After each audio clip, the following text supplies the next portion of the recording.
Alors, ce qui est étonnant aussi avec cet Outlander PHEV, c'est qu'en fait l'année dernière, c'était essentiellement des entreprises qui achetaient ce véhicule pour des raisons fiscales.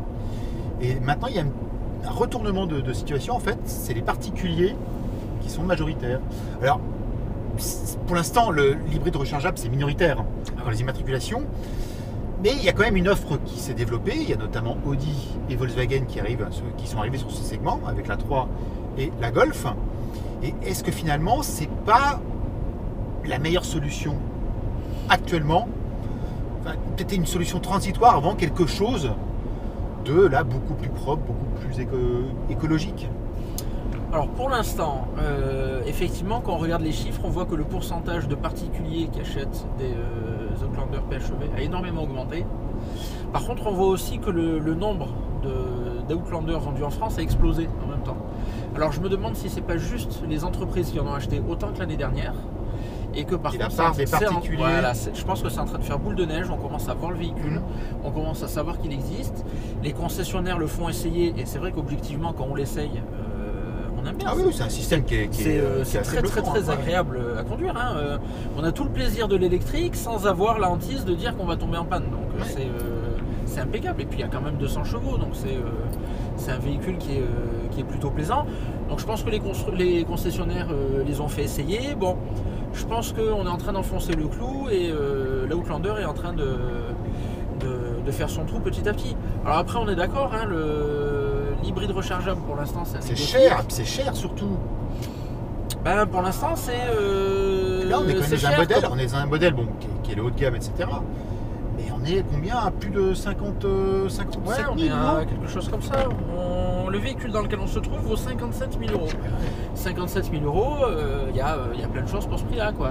Il y a des beaux 4x4 chez les autres, il y a des belles berlines, il y a des sportives, il y a des cabriolets, il y a plein de choses. Voilà. Alors après, je pense qu'il faut voir plusieurs choses. Donc, on a parlé du look, on va peut-être pas l'acheter pour son look, pour frimer pour l'instant, même si c'est vachement mieux qu'avant. Je pense qu'il y a des gens qui l'achètent pour dire moi je suis écolo, je fais un geste, j'ai pas peur d'acheter un véhicule cher qui protège la planète. Mais il y a aussi toutes les sociétés qui l'achètent parce qu'il y a beaucoup d'avantages fiscaux qui vont avec. Quoi.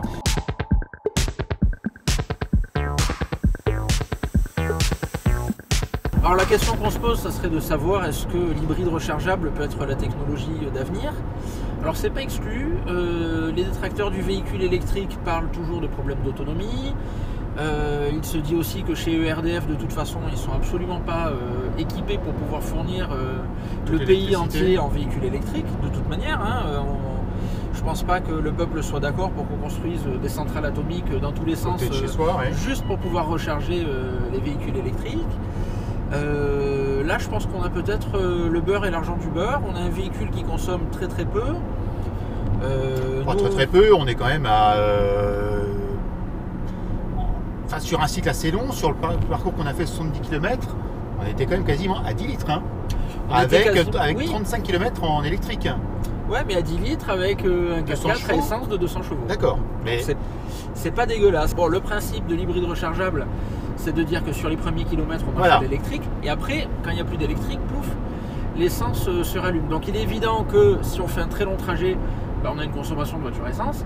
Si on fait un trajet minuscule, la consommation c'est zéro. Parce qu'en fait, on rappelle que le trajet quasiment domicile-travail, c'est quoi? C'est 20-30 km? Oui, généralement c'est ça. Ça veut dire qu'en fait, on peut faire quasiment un aller-retour. Ça veut dire qu'on va faire en mode 100% électrique. On devrait faire au moins l'aller en mode électrique. Les entreprises vont avoir des incitations pour installer des prises un petit peu partout. Donc ça veut dire que très rapidement, les gens qui vont bosser dans leur entreprise vont pouvoir rebrancher le véhicule.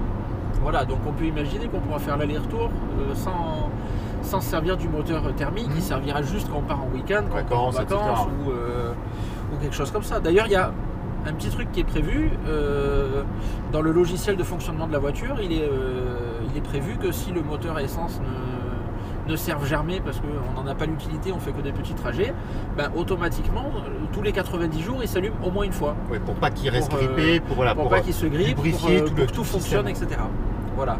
Donc c'est bien que ça a été prévu pour qu'on puisse faire des trajets urbains, périurbains, sans avoir besoin du moteur thermique, quoi. Donc l'hybride rechargeable pour l'instant c'est la meilleure solution technologique. Je pense que pour l'instant, à part pour les toutes petites voitures où la technologie est trop chère pour ça, à part pour les gens qui veulent faire vroom vroom avec des grosses voitures, je pense que c'est le meilleur compromis. C'est la plus pertinente. Ouais. C'est beaucoup plus agréable à utiliser que de l'hybride, c'est plus économique puisqu'encore une fois les premiers kilomètres se font à l'électrique. C'est quand même beaucoup mieux que de l'électrique puisque on peut partir en vacances, on peut traverser l'Europe sans avoir la hantise de manquer de quelque chose. Pour moi, ce jour, c'est la technologie la plus aboutie, quoi.